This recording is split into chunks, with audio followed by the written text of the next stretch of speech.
So let's give a big welcome now to Donna Galuzzo.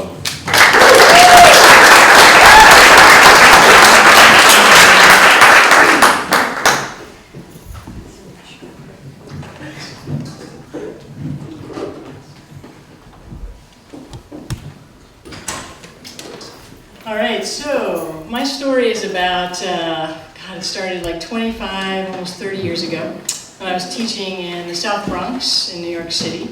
And I grew up in New York, and my first job was teaching in a Catholic school in, like I said, in Spanish Harlem.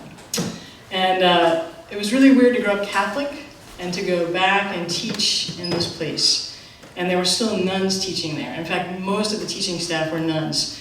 And they wore full habits, so they were in like full nun garb. And so growing up Catholic, I had a lot of respect. And I was really nervous being around the nuns. And I remember it was a very regimented atmosphere. So like when I first went back there, the day before school started, I was setting up my classroom. And I was writing on the wall, and my team teacher, I was teaching 3rd grade, Sister Nicholas, walked inside, looked at my blackboard, looked at me, and said, what is that, Miss Galuzzo? And I said, writing up, first day's assignment for the kids. And she said, is that your cursive handwriting? And I said, yes, sister, it is. She said, that one too. You realize you're responsible for teaching these kids cursive handwriting. I want you to go home tonight and practice your cursive handwriting.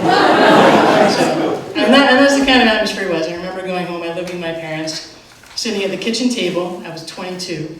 My mother comes in, thick New York accent. What are you doing? I said, I'm practicing my cursive handwriting for school. And to this day, people still say that I have 3rd grade teacher's handwriting, which is true, I do.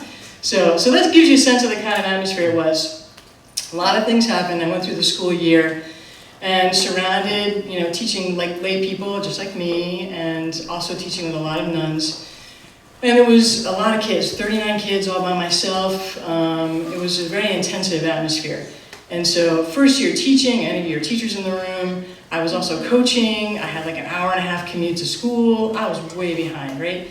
So nowhere near being on time with having all my papers graded, getting all my assignments done. It's 1983, 84. We're still doing everything by hand. We even had like a ditto machine. It was a very old-fashioned school. So we get to the very last quarter, and final grades are due. It was my first year doing this. And again, very formal, regimented atmosphere. The principal, Sister Maria Assumpta, very tall, quiet woman, kind of glides like in the rubber shoes, right? Comes up to me and she's again, how are we doing, Miss Galuzzo?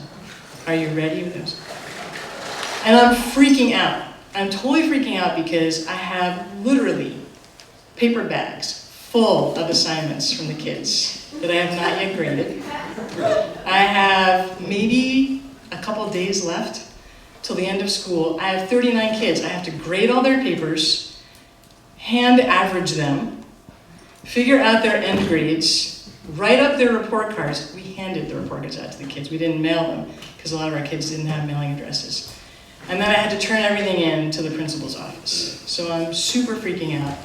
Growing up Catholic school, I'm just like, what am I going to do? Because I feel like I'm at confession now, right? Because I'm looking at the principal and I'm like, I'm not ready.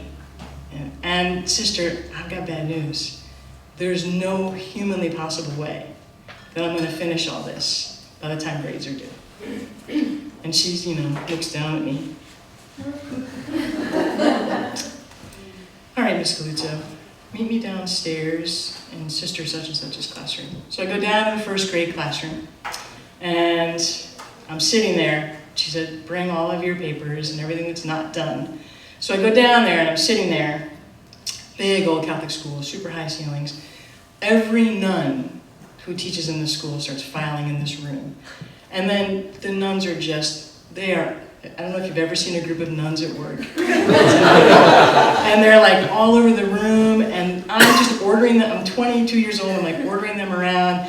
I've got so-and-so doing the math papers and the science papers and the handwriting papers, and they're coming up and asking me questions, and this goes on for hours. Everybody's just furiously grading, compiling, adding, writing, and I'm mortified, right? I'm just like absolutely mortified. And in the middle of all this, it had to go on for like 3-4 hours. I stop and I look up, because every nun in the room is busy. And I'm supposed to be in charge. And I look up, and it was like 20-foot high ceilings, and it was the late afternoon in New York City in the late spring. And it's this old, beautiful building, and the sun is streaming in through the high windows. And you know when a place is dusty, and you can see the little dust speckles in the sunlight? And I looked around the room, and I thought, oh my God, it's a bona fide miracle. I was amazed. And so, that's really what it felt like. I still carry that feeling today. I still get goosebumps when I think about it. So I realized, though, I was like, this is what a life of service is like. Oh my God, these women are amazing. So I felt like for me, I had amazing help from a group of friends that I never would have necessarily called my friends, my teaching colleagues, and they were amazing, and they gave me a bona fide miracle, and everything did miraculously get done. And I got through that first year, and obviously survived it. So that's my story.